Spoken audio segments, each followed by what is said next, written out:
આ ફુગ્ગા નથી, બીજું જ કંઈ છે. શું છે એ જોવા માટે વિડીયોમાં છેલ્લે સુધી બન્યા રહો. રામ રામ બધાને, મારું નામ છે પટેલ માનવ ને આજે છે આપણી ડેલી વ્લોગિંગનો ડે 11 દિવસ.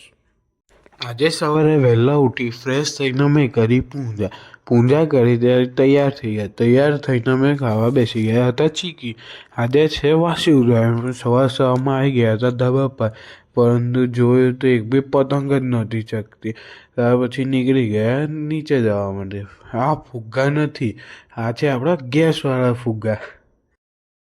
પછી મમ્મીએ મસ્ત જમવાનું બનાવ્યું હતું તે ખાધું ને ત્યાર પછી થોડી વાર રહીને સાંજે આવી ગયા હતા ધાબા પર પતંગ ચગાવવા માટે. ધાબા પર સાંજે ફૂલ પતંગો જોવા મળતી હતી. બધા કેમેરામાં ઓછી પતંગ દેખાતી હશે, પરંતુ રિયલમાં વધારે પતંગો જોવા મળતી હતી. પછી રાત્રે ફટાકડા પણ ફૂટવા માંડ્યા. એક બાજુ પતંગો પણ ચગતી હતી ને બીજી બાજુ ફટાકડા પણ ફૂટવા માંડ્યા. ફોલો કરજો, લાઈક કરજો ને શેર કરજો.